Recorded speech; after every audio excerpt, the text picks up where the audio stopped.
something you've never heard that will blow your mind. Once upon a time, I told you stories from Africa.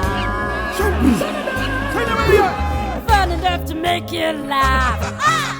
Bright enough to light your day. Super lessons you learn from it, and it makes you go.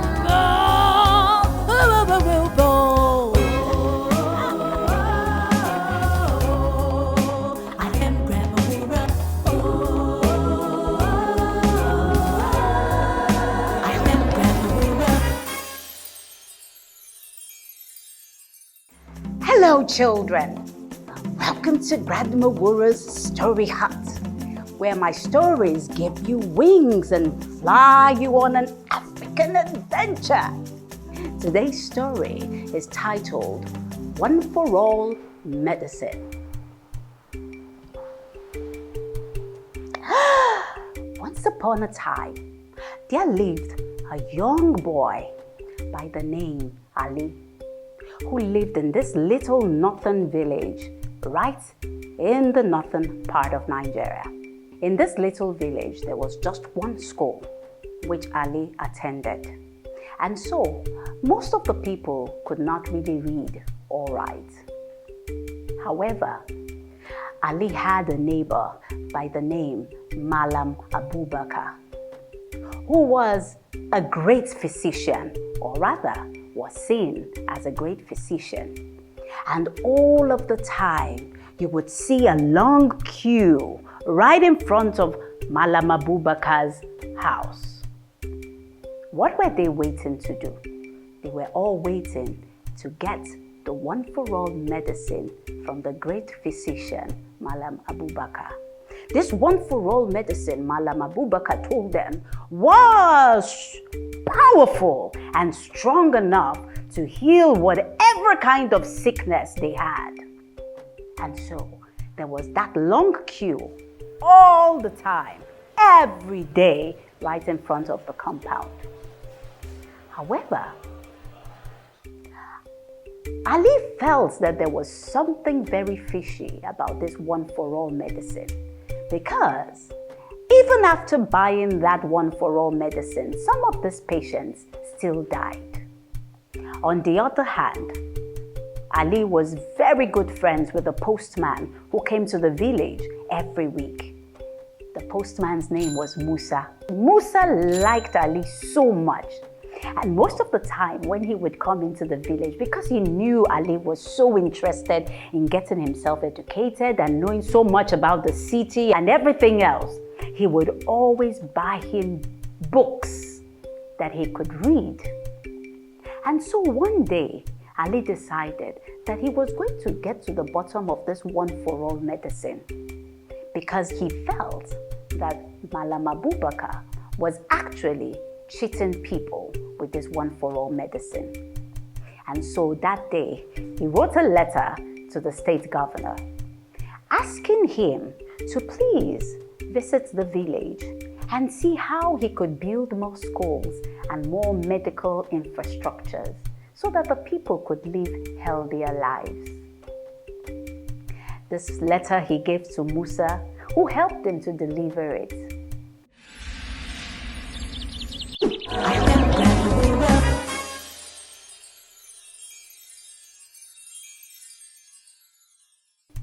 On the other hand, Ali began to tell other people how he thought that Mallam Abubakar's medicine was fake.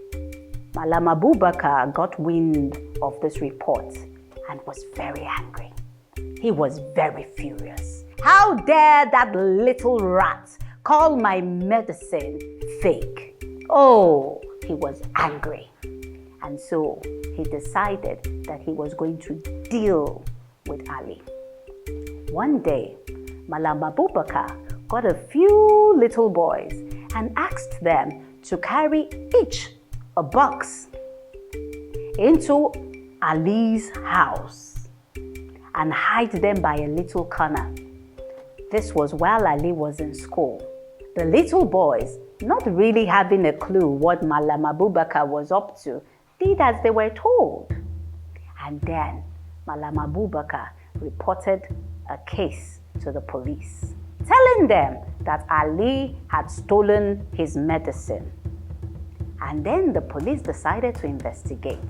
And the police came to Ali's house and found the boxes of Mallam Abubakar's medicine in that little corner where they had been carefully planted. Oh, Ali's parents were confused. Ali, how did this happen? Ali himself was also confused. Quickly, Ali was taken by the police and marched to the police station. Oh, Ali was scared. What was going to become of him? What was going to become of his educational ambition? Oh, all he wanted to do was make something out of his village. Now this, something he knew nothing about. Oh, Ali was jailed. The parents tried to beg the police and also begged Mallam Abubakar not to press charges, but he refused and said Ali must suffer for stealing from him. Every day, every night, Ali's parents would take food to him in the police station. Ali cried, wondering, how did this become of him? How did those boxes get into his home? Somebody must have planted them. 2 days later, exactly 2 days later, Musa rode into the village, very excited, looking for Ali. Where is Ali? Where is Ali? And they had told him that Ali had been arrested. The story was narrated to him. Wow, Musa was so brokenhearted. He rode back to the city, determined to do something about it. Unknown to Ali, Musa had gone to the state governor's office to report the case and also made sure that the letter that Ali had written to the state governor got to him. Before the end of that week, sirens were heard from every corner of the village, and there was an entourage of cars lined up. Everybody came out of their huts. Who were these guests of honor? And then one of the cars had its door flung open, and alas, it was the governor, the state governor. Oh! And he asked for Ali. The police were in chaos. How did this little boy know the state governor? He asked for Ali and said that Ali should be brought out immediately and that he had received the letter from the little boy. He was so impressed.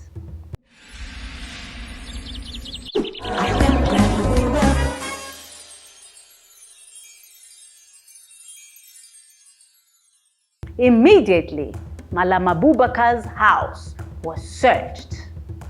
While they were searching, boxes of these white tablets were found. Loads of them were found in his home. And it was found out that they were just white chalk in different sizes and shapes. These were the all-for-one medicines that Mallam Abubakar was using in exploiting the people of the village. Immediately, the state governor ordered for his arrest, and he was thrown into jail while Ali was brought out of jail. In addition to this, the state governor ordered that more schools be built in that village, more infrastructure be brought into the village, because more children like Ali needed to be educated. The end. I hope you learned one or two things from today's story. But don't worry, there will always be one more story for another day. Until we come your way again on the Grandma Wora's Story Heart, this is Grandma Wora saying bye-bye. Today on Grandma Wora's Story Heart, we learned that it is a very bad thing to cheat or take advantage of people's ignorance. in order to enrich ourselves. We also learned that we must be bold and brave enough to stand up for the right thing. We must continue to seek ways we can be of help to people that we meet or people who live around us. Discuss more of the other lessons you learned today with your parents or guardians. You can reach me at Grandma Wura on Facebook and Instagram with the supervision of an adult. Also visit www.proudafricanroots.com to get your own copy of the Grandma Wura Story Heart ebook.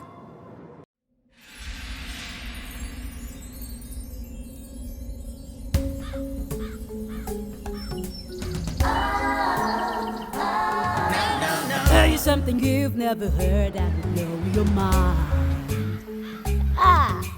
Once upon a time, I told you stories from Africa. Fun enough to make you laugh. Bright enough to light your day. Super lessons you learn from it, and it makes you bold.